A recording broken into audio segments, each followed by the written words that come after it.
Olá, meus amigos. Terça-feira, 19 horas, eu fico com aquela saudade de estar com todos vocês.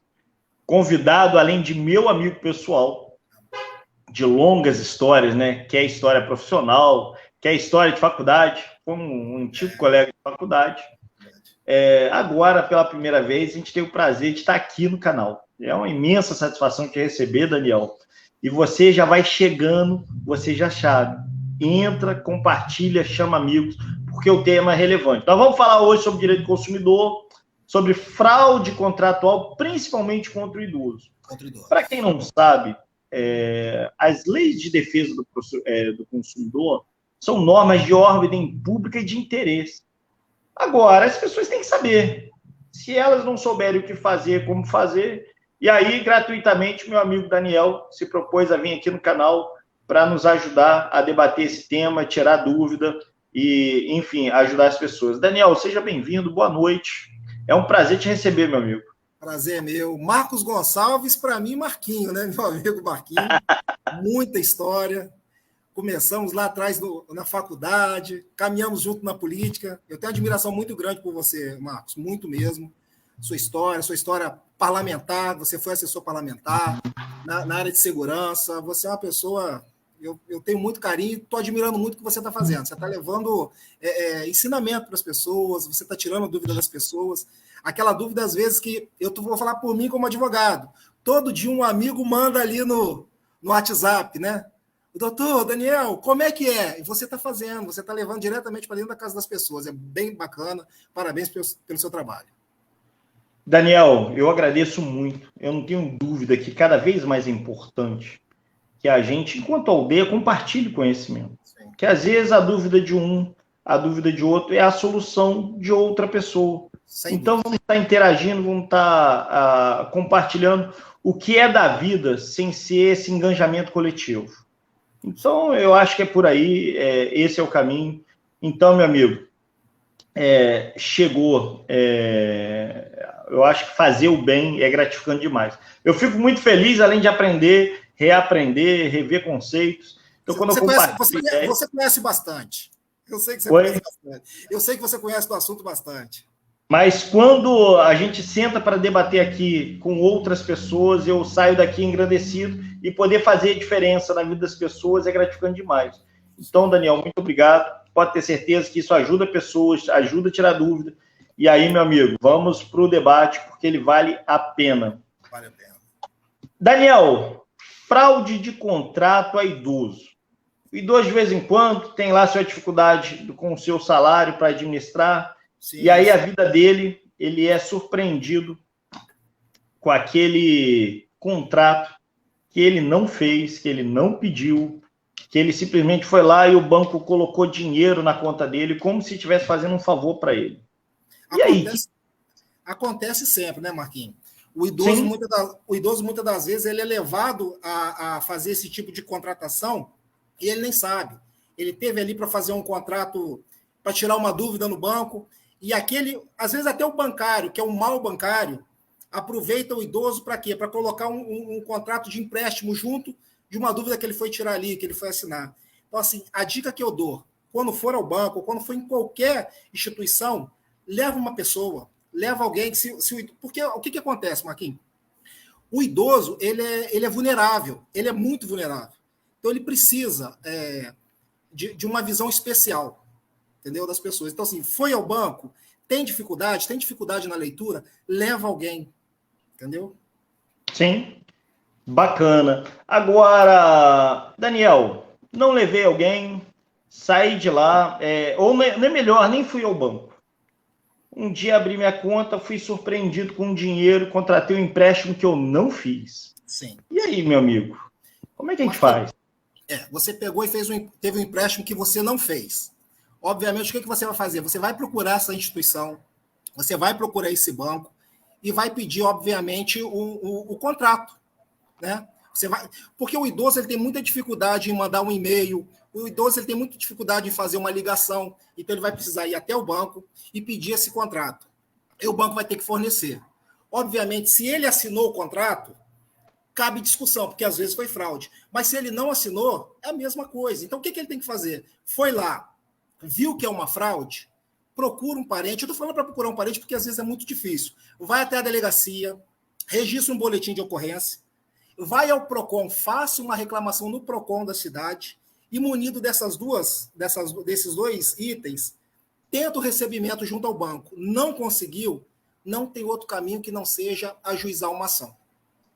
Sim. Então, assim, o que vem acontecendo, Marquinhos?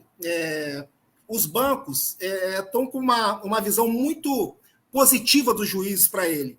Então, se esse idoso não consegue comprovar a fraude através de um BO, através de um documento bancário, fica muito difícil do recebimento dele depois. Então, ele tem que se munir disso. Tá? Sim. O boletim de ocorrência, nesse caso de fraude, é fundamental. Tá? Fundamental. Porque demonstra a boa-fé do idoso e demonstra que realmente ele não esteve ali de forma alguma contratando aquele serviço. Sim. Foi surpreendido, e aí o que ele faz? Vamos lá.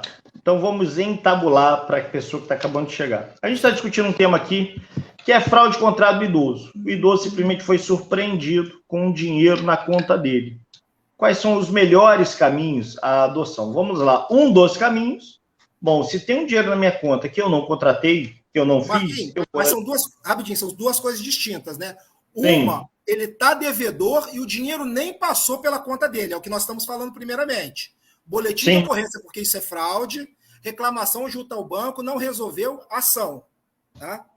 Agora, sim, caso esse dinheiro tenha ido para a conta dele, primeira dica, não use esse dinheiro, tá? Para fazer a devolução ao banco. E aí o banco vai ter que, obviamente, aceitar esse dinheiro de volta, e ele não aceitando e cobrando as taxas desse idoso, e aí cabe perdas e danos materiais e morais. Tá? Sim. Então... Bom, ou seja, esse contrato não adianta vir com a desculpa, não adianta vir com o gerente educado te oferecendo validade. Você só deve fazer aquele contrato que você realmente o fez, que você o quis. Então, assim, não é obrigado a aceitar e você tem direito à indenização por esse serviço, né? Tem, com certeza. Porque, às vezes, o que acontece? O idoso, ele tem a famosa pensão.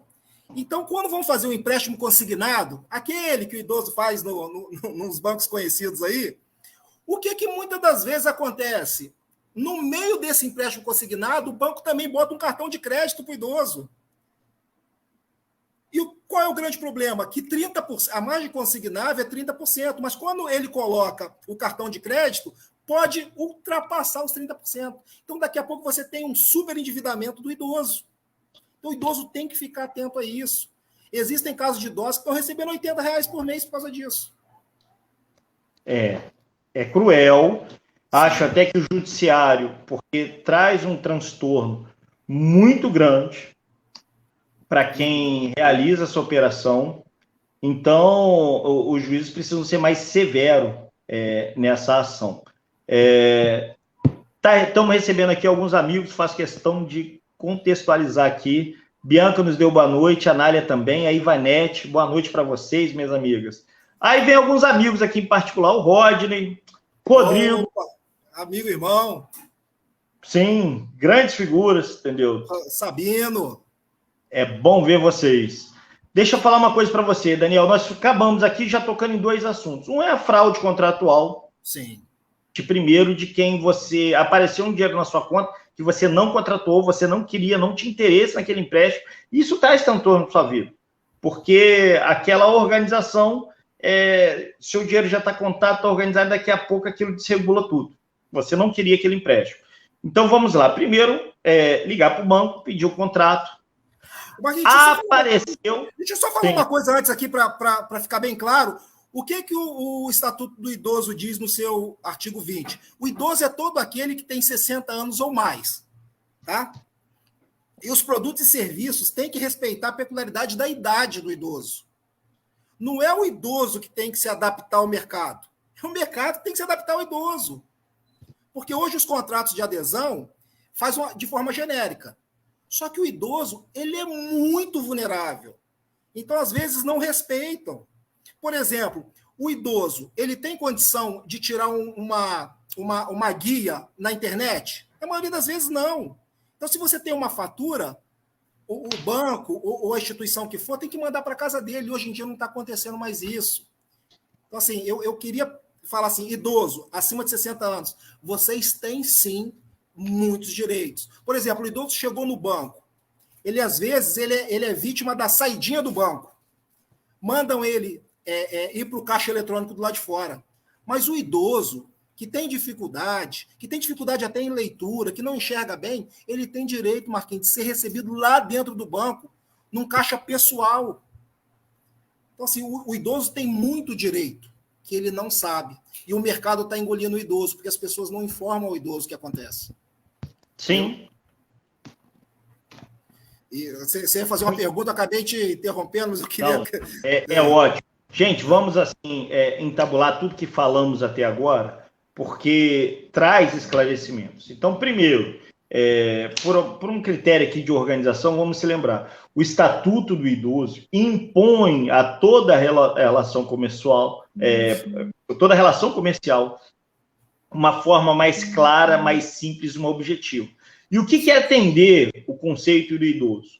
O idoso hoje, ele tem acesso à tecnologia fácil? Não, nem nós, né? Se você pegar a geração anterior a nossa, a garotada de 15 a 20 anos domina esse campo eletrônico melhor do que nós.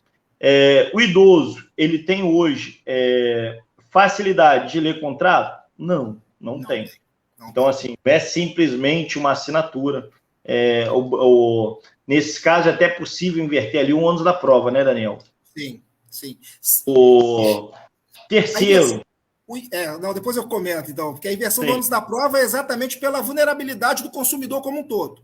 O idoso, ele é super vulnerável. E exato. O idoso acima de 80 anos é hiper vulnerável. Então, para vocês terem uma ideia, gente, então, a princípio aí, quem tem que provar que você fez o contrato é a instituição bancária, não o oposto. Mas isso vale para todo mundo. Mas o idoso, ele tem uma proteção diferenciada. E essa proteção só vai se manifestar quando todos nós soubermos o direito. Porque é você que está assistindo essa live, às vezes você não é idoso, mas você tem um parente, tem um amigo, e aí está na hora de recorrer aos caminhos para apoiar esse grande grupo de pessoas que estão tendo muitos transtornos. Vamos lá. O idoso fez...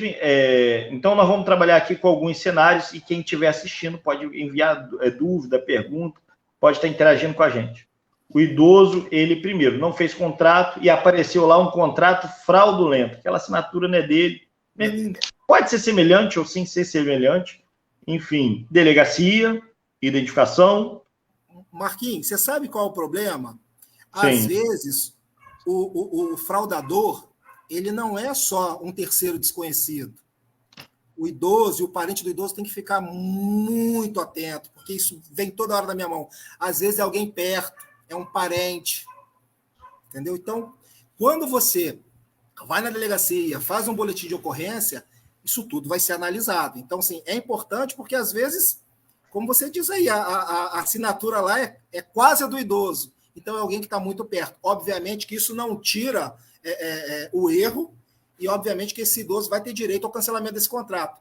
Mas é importante porque, assim, por mais que você tenha o cancelamento do contrato, o aborrecimento de você passar por isso, e o idoso, o Marquinhos, na maioria das vezes, ele nunca teve um nome sujo, ele nunca atrasou uma conta. Então, isso para ele dói de uma forma muito diferente que para outra faixa etária. E, às vezes, afeta a qualidade da alimentação, da vida, no contexto real. Sem dúvida, sem dúvida. E quanto mais afetado, maior é o dano que ele tem direito, né? Sim, sim. Bom... não só, né, Marquinhos, quando você tem a fraude, né? Os próprios empréstimos consignados já foram decretados aí em matéria de superendividamento da população. No último governo que nós passamos agora, do presidente Bolsonaro, houve uma linha de crédito muito alta para os idosos, né? Porque nós estávamos passando por um momento de pandemia, então muitos pegaram uma quantidade de empréstimo assim, fora do normal. O que eu também considero fraude, tá? Porque quando você frauda o limite de 30% do aposentado para ele pegar um empréstimo maior, você está gerando o endividamento dele. Porque eu não sei se você sabe, o idoso ele pode pegar até 30%, consignado até 30% do que ele recebe. Se for com cartão de crédito, até 35%. Mas criaram um monte de mecanismo de reanálise e houve um endividamento muito grande do idoso. Isso aí também é passível de ação do consumidor e quebra desses contratos, tá? Bacana. Bom, você que está assistindo, presta atenção nisso então, porque são conteúdos bem relevantes. Vamos falar um pouquinho de venda casada? Venda casada. O que é esse conceito? Define para mim. Venda casada é toda venda que você tem que fazer, que você, para você. Vou dar um exemplo prático. Você não pode entrar no cinema do shopping com uma pipoca de outro estabelecimento. Obviamente que quem vai no cinema, naturalmente, come o quê? Pipoca. Quando você proíbe, você já está forçando uma venda casada. Outro exemplo, você, para ter um empréstimo consignado, é obrigado a fazer o cartão de crédito também lá do banco tal. Isso é venda casada, isso é proibido. Então, isso cabe a devolução do dinheiro gasto, muitas das vezes em dobro, tá? E também danos morais. Bacana. Então, assim, a venda casada, ela cabe para qualquer um. Você quer uma venda casada? Quando você vai lá na loja tal, compra sua televisão e como desconto, eles te dão a garantia estendida. Obviamente que ela está embutida no produto. Isso é venda casada. Não pode. Vamos, assim, sintetizar para as pessoas entenderem, então, e depois... Vamos lá, tentar criar um conceito aqui. Então, seria a venda casada. Toda vez que para comprar um produto, me exige a compra de outro. A levar outro. Exatamente. E aí, para quem está assistindo, esse é o conceito de venda casada. E esse conceito, ele é vedado pela lei, né? Ele é totalmente. O Código do Consumidor proíbe. A venda casada é proibido.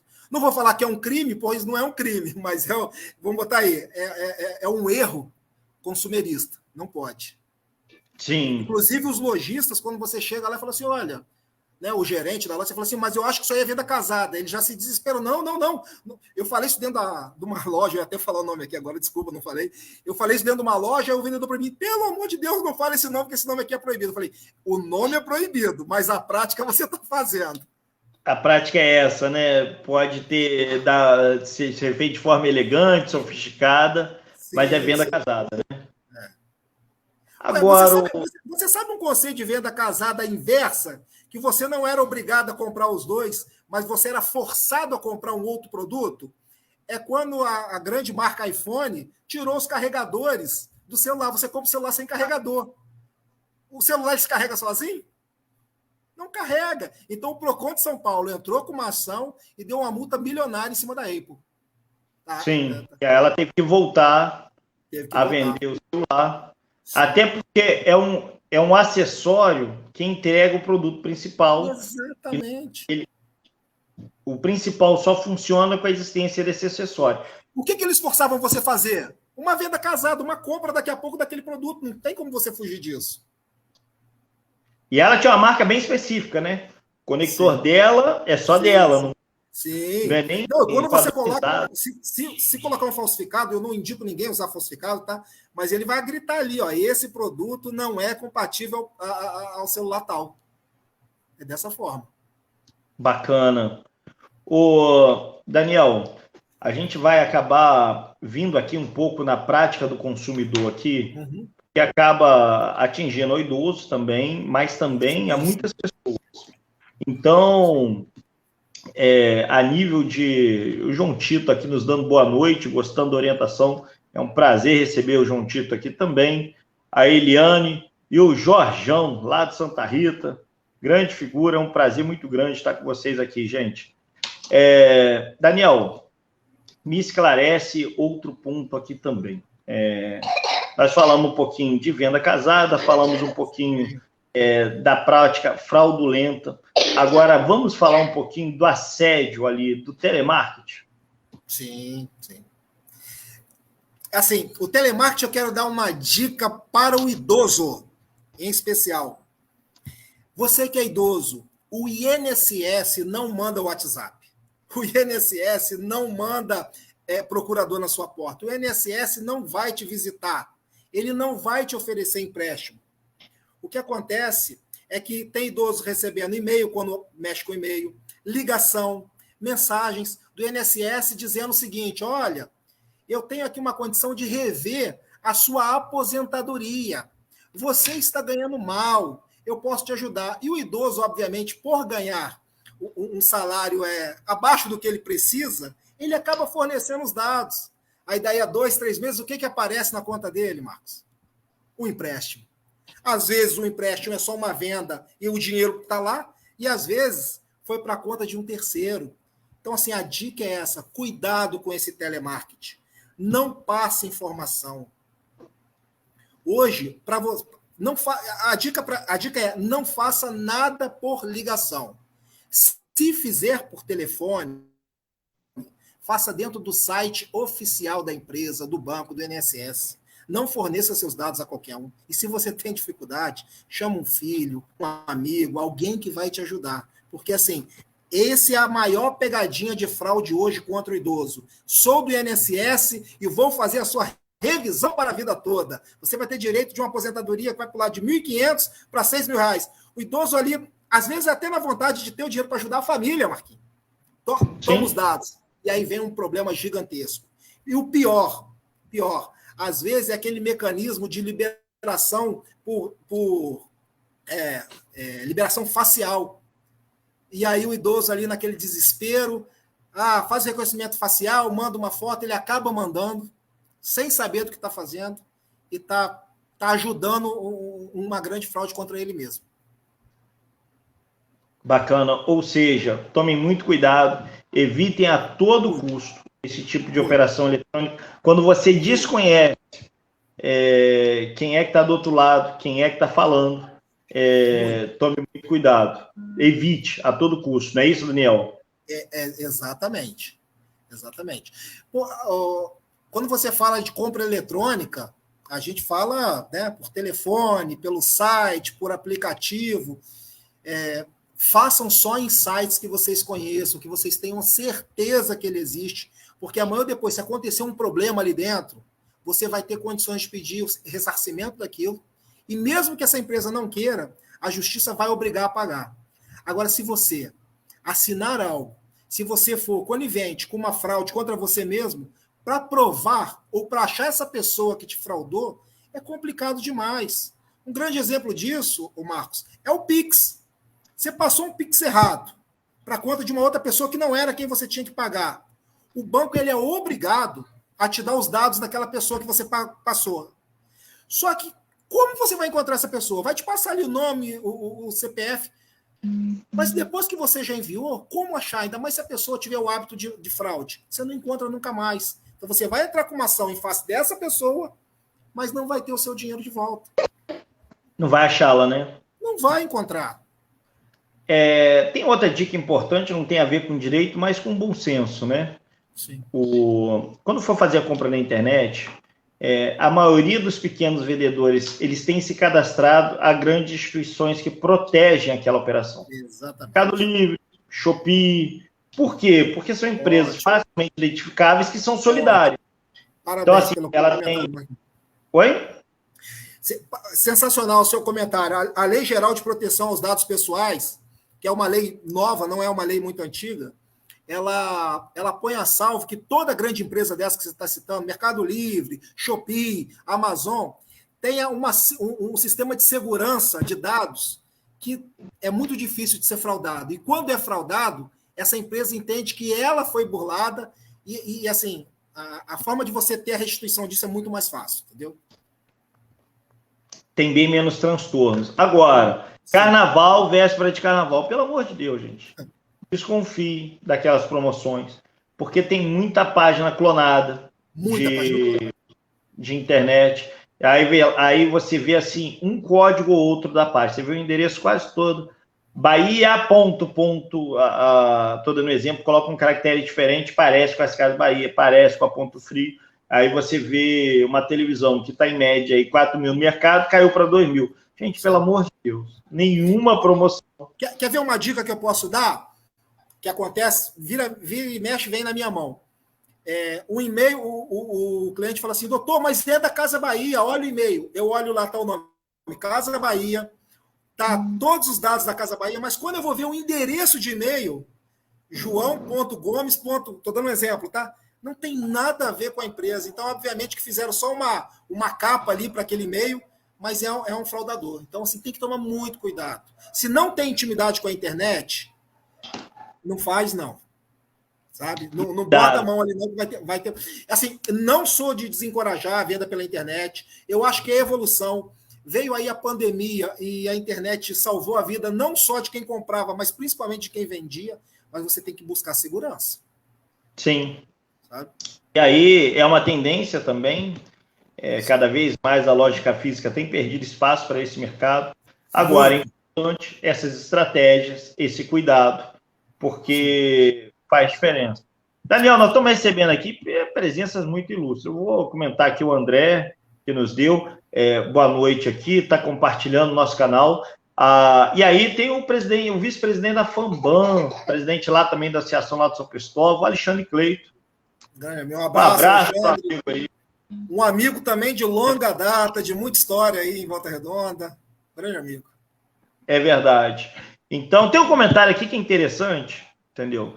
Olha, eu já não faço mais perder dinheiro já que não tem. Ou seja, você já tem muita dificuldade. E aí, quando Exatamente. vem... Então, gente, cuidado, nós estamos em véspera de carnaval. É comum ter muita fraude eletrônica, muita promoção fraudulenta. E aí, normalmente, é mercado para aquele preço muito diferente. As grandes incorporadoras, agora, a Americana era uma loja dessa franqueada, né, que pegava as lojas menores e vendia serviços mais variados. O que acontece? Você pega o Mercado Livre, Shopee, eles têm aplicativo próprio. É mais seguro aquela compra. E cuidado, tem vários outros, entendeu? Mas procure os próprios. Cuidado, aquela loja que você não conhece, tem grande promoção, 2 horas, tempo acabando, coloca o cronômetro, tudo para te induzir a aproveitar aquele momento, mas aquele momento lado. Vou falar uma coisa sobre psicologia, que a gente acaba estudando também, né? Eles trabalham, esses sites fraudulentos trabalham com a escassez. Porque o ser humano, toda vez que ele vê assim, última peça, em 5 minutos vai acabar, o ser humano, naturalmente, isso no mundo inteiro, ele corre para fazer a compra, porque ele tem uma sensação de escassez dentro dele. Então, essa é uma técnica muito usada por quem não é fraudulento, mas também por esse mercado fraudulento. Bom, preste muita atenção, gente. Não faça compra com pressa. Não caia nessa, porque a chance de ter dor de cabeça é muito alta. Agora, um pouquinho mais sobre compra eletrônica, Daniel. Você tem dúvida, gente? Não se esqueça. Primeiro, assistiu a live, compartilhe, mande isso para as pessoas, porque as pessoas, às vezes, estão sendo o tempo todo ludibriadas, e quando acontece, ela simplesmente trava e não sabe o que fazer. Assistindo o nosso canal aqui, ela já tem alguns apontamentos, ela já tem um canal. Vamos lá, comprei um produto errado. A grande verdade é que tem uma grande dificuldade de receber esse dinheiro, mas existem caminhos legais. O que a gente faz? A gente comprou de um site e depois viu que era roubada. A pergunta é o seguinte, se o site é fraudulento, é isso que você está perguntando? E comprei de um site clonado. O que eu tenho que fazer? Então, esse é o grande problema. Comprei de um site clonado. Obviamente que a primeira coisa que você vai tentar é descobrir se aquele site é verdadeiramente, por exemplo, você deu o exemplo da Americana, se era da Americana ou se ele era um site clonado. Era um site clonado. As delegacias de polícia, as delegacias normais, são especializadas hoje em crime cibernético. Então, cabe você ir lá e fazer um boletim de ocorrência. Tá? Mas eu repito, por que eu quero trazer para a prática, tá, Marquinhos? Preciso trazer para a prática.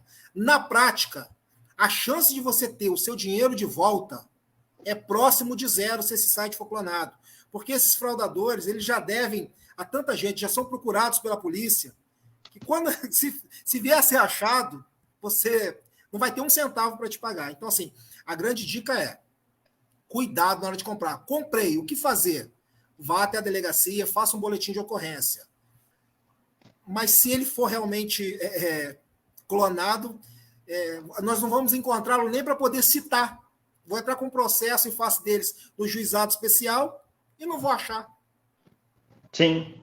Mas faça o boletim, porque assim, do mesmo jeito que você passou por um problema desse, eu tenho certeza que você não quer que outro passe. Então, quando você vai até a delegacia, faz um boletim, denuncia como um crime cibernético, você resolve uma parte do problema de quem está por vir. Se alguém tivesse feito isso antes de você cair no golpe, você não estaria passando por isso. O Daniel, tem uma pergunta aqui. Vamos lá. Aqui é o Said Ahmed. Outra questão. Said Ahmed, um abraço. Outra questão. Empréstimo consignado com juros abusivos. Tem caminho? Tem solução? Tem. Na verdade, quando a gente vai falar de juro abusivo, tem que ter um cuidado muito grande. É um tema assim, muito minucioso. Mas qual é o entendimento hoje? Quando você entra no site do Bacen, estou dando a dica aí, é só ir lá no site do Banco Central e olhar lá, média do juro mensal. A média do juro mensal hoje, no Brasil, está mais ou menos, Marquinhos, em 3,5, tá? O que é abusivo? O entendimento que o abusivo é o que passa do dobro dessa média. Se é 3,5, aquilo que passar de 7% por mês é abusivo. O que tiver abaixo ou dentro de 7% é aceitável. Esse é o entendimento hoje dos tribunais. Então, vamos lá. Fez o empréstimo, 10%. Procura um advogado. Você vai pedir esses 3% a mais, do exemplo do 7 que eu estou dando aqui. Você fez 10%. Esses 3% você vai pedir restituição em dobro, porque era indevido, e você ainda tem direito a uns danos morais. Então, dá para rediscutir. Bom, então, gente, preste muita atenção nessas dicas. Eu queria que você repetisse para que as pessoas entendessem isso. O entendimento é, você tem que analisar, toda vez que você fez um contrato, não precisa ser só consignado, não. Eu procurei ali uma financeira X e peguei um dinheiro emprestado. Hoje, os juros para o dinheiro emprestado, né? Vamos falar assim, de forma bem simples. Peguei o dinheiro emprestado. Como é que você analisa se o juro é abusivo ou não? É até o dobro da média do Banco Central. A média do Banco Central hoje é 3,5%. Então, até 7%, você pode pegar... o que passar de 7% é abusivo. Abaixo disso, é aceitável. Bom, então que fique muito claro aí para quem está assistindo. Eu acho que mais objetivo e mais claro que isso é impossível. Passou desse valor, às vezes as pessoas, sua margem está comprometida, a pessoa está toda enrolada, aí o banco vai lá e te oferece dinheiro emprestado, mas com juros lá em cima. Não aceite acima de 7%. Sim, lembrando que você só pode pegar, ou só podem te ceder o crédito até 30% do que você ganha. Isso em margem consignável, tá? Agora, vamos supor que você tem, além da margem consignável, um cartão de crédito também desse mesmo banco. Aí é até 35% do que você ganha. O que passar disso é um superendividamento. Não pode. Você tem direito de entrar com uma ação e pedir para ser rediscutido isso. Daniel, mas tá, eu peguei 60%, então eu não vou pagar 30%, não. Você vai pagar porque você quis pegar esse dinheiro. Mas você vai pagar da forma que você puder e quando você puder, porque nunca você pode ter o seu salário, que é questão alimentar, comprometida, porque é o princípio da dignidade humana. Entendeu? Então, até 30% ou até 35% o cartão de crédito é possível. O que passar disso é indevido. Sim. Falando em princípio da dignidade humana, Daniel, claro, é importante que as pessoas compreendam que a gente vive numa sociedade de direitos. E para que existem esses direitos? Para que entre o máximo do homem e o mínimo do homem, a gente componha um mínimo ali de objetivo, de garantias. Garantias para você ter a sua dignidade preservada. Não é favor, nenhuma obrigação, é uma lei. Só que às vezes é muito comum as pessoas simples, elas terem sobre si muitos direitos, muitos deveres, e eles cumprirem, e na hora do exercício do direito, ela sequer se vê assim. E às vezes a sociedade, de um modo geral, ela tenta lhe impor, que fala, não, mas foi um contrato, não é meio assim, existe limite para contratuar, existe limite que o direito protege, né? É a verdade que a segurança jurídica de um país, ela só existe, né, no país democrático, quando você tem direitos. O direito, muitas das vezes, ele não vai atingir a justiça, porque a justiça é algo de foro íntimo, mas pelo menos ela vai falar assim, esse país, você sabe como agir. Se você tem quantos dias para a troca do produto? 90 dias num produto durável? Então você já sabe como agir. Isso é segurança jurídica de um país, até para o investidor internacional. Quando ele olha para um país e fala, opa, aquele país ali tem regras. Elas podem nem sempre atingir a justiça, mas você sabe como andar. Daniel, tem mais um assunto aqui que eu tenho certeza que está no imaginário das pessoas. A capacidade do marketing é algo incrível. Sim. Então eu fui para a internet, vi um produto, ele estava vistoso, maravilhoso, aquela coisa encantadora. Quando comprei, cheguei em casa, chega aquele motoboy lá da transportadora na sua casa, você vai todo eufórico, pega aquela caixa, muito bem embalada, sai pegando a faca, sai abrindo tudo. Quando vê o produto, nada daquilo. Nada daquilo. Compra eletrônica, eu tenho direito de me arrepender, eu sou obrigado a ficar com aquele produto. Foi fantástico o seu exemplo. Comprei uma geladeira amarela. Chegou na minha casa, ela era azulada. Comprei um fogão pela internet, por exemplo, Casas Bahia. Quando eu olhei para ele, eu imaginei que ele passava na minha porta. Mas na hora que ele chegou, ele não passava pela minha porta. Comprei um aspirador de pó eletrônico agora que fica andando sozinho dentro de casa. Falaram que ele varria a casa inteira. Na hora que eu liguei, ele não varria tão bem assim. Eu tenho direito a arrependimento? Tem direito de arrependimento. A partir da data que o produto chega na sua mão, que você olha para ele, você tem até 7 dias para fazer o cancelamento, a devolução desse produto, o cancelamento da compra e o seu dinheiro de volta. 7 dias. Isso não é garantia, tá, Marquinhos? Isso não é garantia. Isso é direito a arrependimento. Garantia nós vamos falar agora, depois. Vai ser direito a arrependimento. Tá? Exatamente. Ou seja, se você comprou pela internet, você pode desistir dessa compra. Sim. E por um motivo seu, é porque aquele produto simplesmente não lhe agradou, a coisa não foi... Existem produtos que têm peculiaridades. Você comprou, Sim. por exemplo, um sofá, o sofá tem um cheiro de couro que você é alérgico. Você não sabia, você não estava com ele na mão na hora que comprou. Ou seja, não precisa justificar, você simplesmente não obedecer àquele critério. Você tem direito de se arrepender. Vou ouvir aqui o jornalista Jorge Alexandre Lucas, o vulgo Jalo. Vamos lá. A pessoa não pode ter preguiça de exercer seu direito e de recorrer à justiça quando for necessário. Frase mais do que correta. E aí nós temos aqui a Patrícia Romão com pergunta sobre o seguro que os bancos inserem no financiamento de imóveis, por exemplo. Somos obrigados a aceitar ou é possível recorrer de alguma forma? Desde já agradeço, parabenizo vocês pelo programa de hoje. Acompanho sempre, traz assuntos muito importantes. Fico muito feliz, obrigado, Patrícia, por estar sempre acompanhando. Seguro de imóvel, Daniel, é opcional ou obrigatório? Existe uma discussão muito grande sobre o seguro prestamista, que é o famoso seguro prestamista. O que é o seguro prestamista? É aquele seguro que quando você vem a morrer ou ter uma incapacidade total, o seguro vai cobrir o bem. Então, assim, a Caixa Econômica, um exemplo, não vai levar um prejuízo e também os seus herdeiros, né, se você vier a morrer, vão ter o direito de ter essa casa quitada ou carro, porque não é só em casa não, tá, Marcos? No carro também. É obrigatório? Eu já enfrentei as duas teses no tribunal. A primeira que sim e a segunda que não. Assim, não tem um pensamento...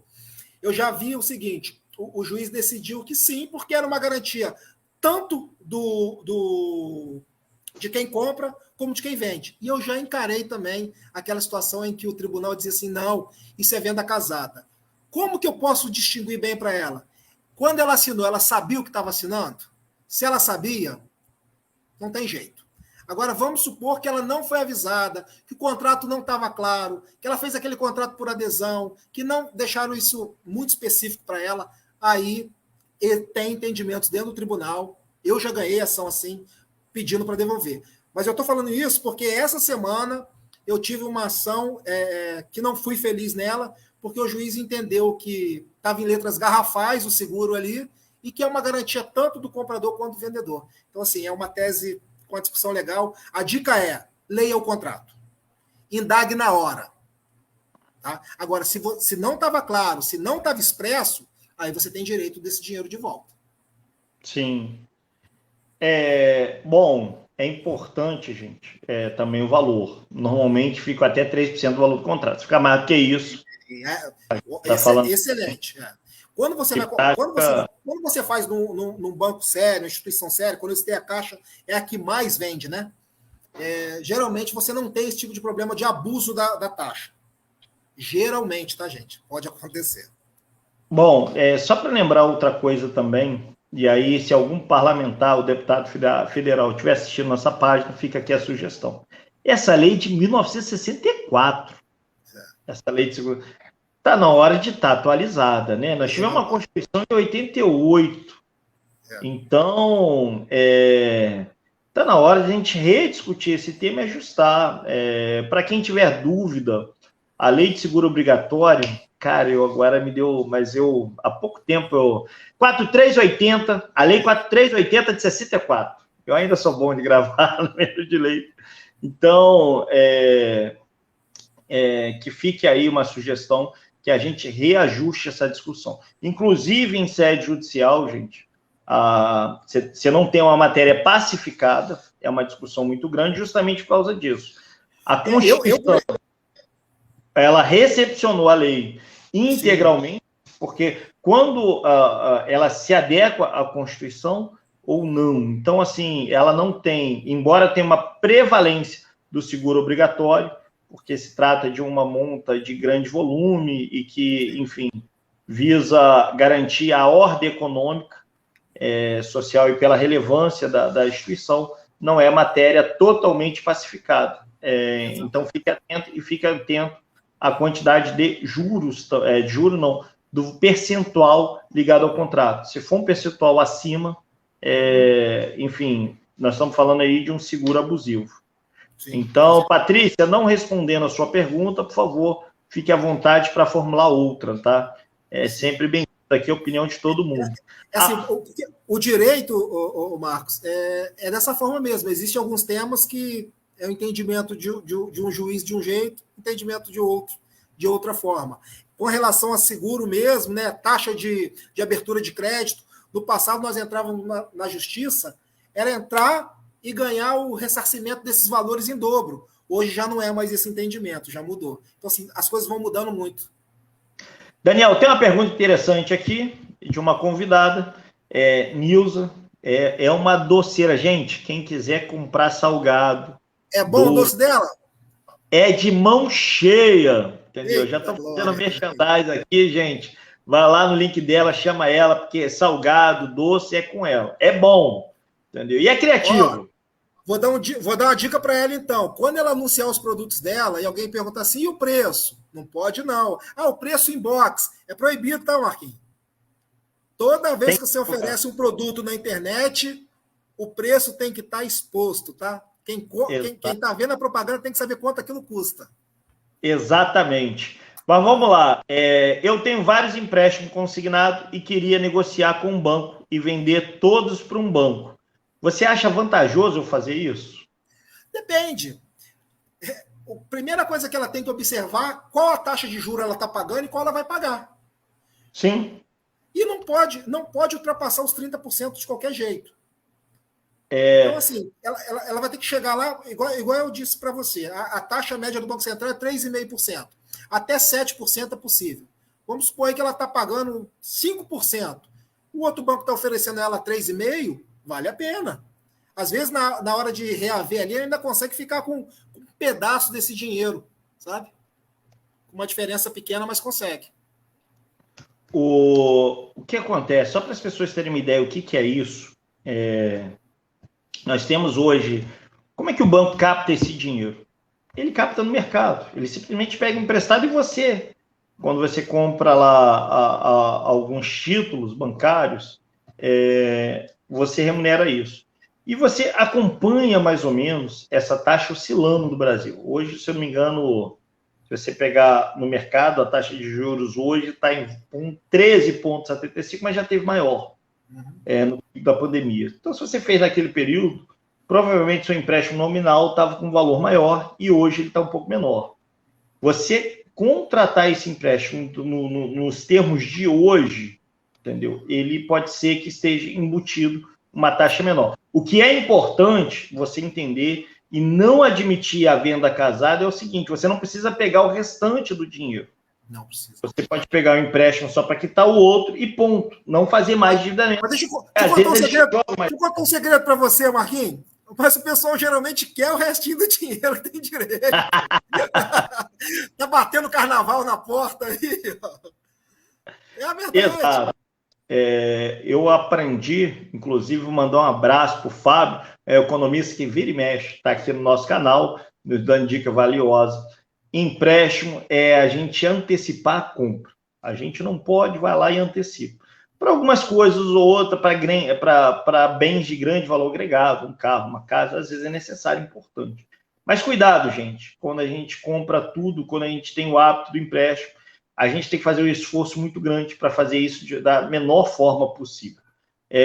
Nós estamos lá. Alexandra Christian Brandão está nos dando boa noite, fico feliz que ela está participando também.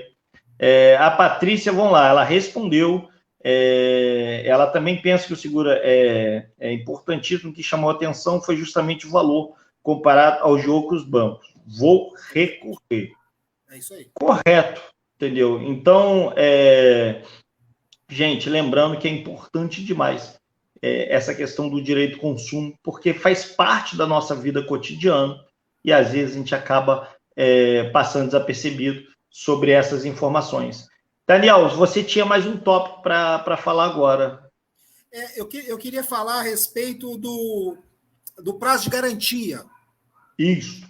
Né? A gente falou dos 7 dias aí, que é o direito de arrependimento, mas tem o prazo de garantia. Quando o bem ele não é durável, e quero explicar para vocês o que é um bem não durável. É um bem de consumo único. Por exemplo, bebida, comida, shampoo. Qual é o prazo de garantia com um produto desse com defeito? 30 dias. Comprou o produto, ele está com defeito, você tem o direito da troca ou do conserto em 30 dias. Obviamente que não tem conserto de produto não durável, então é a troca ou a devolução do seu dinheiro. Agora, quando o produto ele é durável, televisão, celular, uma furadeira elétrica, né, são os produtos duráveis, você tem 90 dias. Como que funciona esses 90 dias? Da compra. Ah, Daniel, mas era um vício oculto, eu não sabia que tinha aquele defeito só apareceu depois. Então, é 90 dias a partir do momento que aparece o defeito.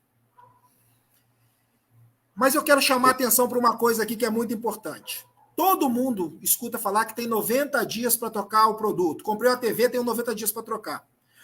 Porém, Marquinhos, é importante saber que o entendimento dos tribunais uma televisão não pode só durar 90 dias. Ela não foi feita para durar 90 dias. Então, existe o entendimento dos tribunais que o prazo deve ser estendido para até 1 ano. Inclusive, a maioria das empresas, as que são mais sérias, os fabricantes mais sérios, já colocam isso dentro do contrato. Tá? Então, assim, Daniel, passou de 90 dias, meu celular deu problema? Liga e tenta a troca. Não conseguiu? Liga para a loja, entra no site do fabricante. Não conseguiu? Procura o PROCON. Com essa reclamação do PROCON, procura um advogado e vá à justiça, que com certeza você vai conseguir o seu produto de volta. Tá? Só para relatar uma experiência para vocês, eu tive uma compra de aparelho celular e com 1 ano e 4 dias ele deu defeito. Entendeu? Sim. Eu aleguei vício oculto. E aí a gente vai depois pedir só para você dar uma pincelada sobre isso. Porque o celular, que é um bem de alto valor agregado, ele também não foi feito para durar apenas 1 ano. O que é o vício oculto? É aquele vício que está escondido, que ele surge ali no período da compra. Eu vou deixar o Daniel falar. Então, e aí fui para a justiça, mesmo tendo acabado o prazo. Assim, 2 anos é um prazo razoável de durabilidade daquele bem, mas 1 ano e 1 dia, 1 ano e 4 dias, eu achava que era ali muito próximo do prazo final da garantia que a loja tinha me dado. Eu optei por discutir e obtive êxito na justiça. Vamos falar um pouquinho de vício oculto e vício... O vício aparente, ele é fácil, né? Que é o defeito aparente. Porque eu vou falar defeito, mas dentro do mercado consumerista a gente não falaria defeito. Defeito é outra coisa, né? Mas vamos falar em defeito para o pessoal conseguir entender. O que é um defeito aparente? A tela do celular veio quebrado, A panela veio amassada. Esse aí, na hora que você olha, ele é aparente. Então, você tem 90 dias para exigir a troca. Agora, o vício oculto, não. O vício oculto, você não sabe o que está acontecendo. Quer um exemplo fácil? Às vezes, um pixelzinho na tela do celular que você não está vendo, ele já está desfazendo a tela. E ali, aos poucos, ele vai se desfazendo. Então, você só consegue ter a percepção que tinha esse defeito depois de alguns meses. Então, o prazo de troca começa da data que você consegue observar esse vício oculto. Não sei se eu consegui me fazer entender. Muito bom mesmo. Gente, vamos lá. Renata nos deu boa noite. A Nilza falou que vai pegar o troco sim. Ela já tem. Um abraço, Nilza. Você é uma pessoa extremamente especial, mora no nosso coração aqui, está sempre com a gente aqui no Compartilhando Ideias. Daniel, muitas dicas importantes. Aqui tem um problema, Daniel. Toda vez que a gente é convidado, os assuntos sempre são muito relevantes e 45 a 50 minutos nunca dá para... Você já fica intimado no próximo momento a gente ampliar essa discussão jurídica, tá? Vamos então, e ó, você já recebeu o convite... Nós vamos voltar aqui para falar daqui a um tempo sobre direito do trabalho. Exatamente. E aí, ó, Daniel, você já pode vir aqui para experimentar meus bolos, doces, salgados, geladões cremosos, geladões alcoólicos, são maravilhosos. Marcos sabe, eu sei. Eu sou testemunha que é bom. Então, já está convidado lá para... Eu tô numa dieta brava aí, mas eu vou abrir uma exceção. Vai abrir mão da dieta, porque é uma cozinheira de mão assim cheia, espetacular. Encerramento, gente. Daniel, queria que você fizesse as considerações finais. A primeira coisa que eu quero mandar um recado é para o idoso. Idoso, você que está nos vendo que é idoso, que conhece alguém idoso, você não tem que se adaptar ao mercado. O mercado precisa se adaptar a você. A legislação põe a salvo seus direitos, a Constituição Federal põe a salvo seus direitos. Então, foi ao banco, não tem confiança para ir no caixa eletrônico, vai lá dentro do caixa pessoal, é um direito seu. A fatura do seu plano de saúde está vindo pela internet? Não, você não tem facilidade. Exija que ela venha pelos correios. Então, assim, faça valer o seu direito. Não está conseguindo fazer o seu direito, valer o seu direito? Procura um advogado conhecido, procura um amigo, vai até o PROCON da sua cidade. O idoso precisa de cuidados. É a nossa enciclopédia, né? Os idosos são as nossas enciclopédias. Então, nós temos que cuidar de vocês, tá bom? Fica essa dica. E para a galera da venda online, né, que faz muita compra online, a dica é: procure sempre saber se o site é seguro. Quer uma dica para saber se o site é seguro? Digita assim, o nome do site que você vai comprar e escreve do lado, reclame aqui. Reclame aqui. É um site que tudo quanto é tipo de reclamação vai para ele. E aí você vai saber se esse site tem problemas ou não tem problemas. E você vai conseguir medir ali. É uma dica importante, tá? Tem problema, não compre, pelo amor de Deus. Compra, porque depois, o doutor aqui quebra a cabeça depois para resolver. Mas aqui, posso falar uma coisa? Fale. Diferente do que eu escuto, aí as pessoas falam assim, advogado não gosta de dar satisfação, advogado não gosta de responder. Eu adoro dar satisfação, eu adoro responder, eu adoro conversar, eu adoro pessoas. Então, é o seguinte, eu vou deixar meu celular aqui, pode me mandar mensagem no WhatsApp, a dúvida que vocês tiverem. Meu celular é 24, uma sequência de 6 noves, 999, 999, final 150. Manda lá, vamos bater papo, vamos falar um pouquinho de direito. Vamos lá. Qual que é o telefone, Daniel? É 24 DDD, né? Que é o DDD da nossa região.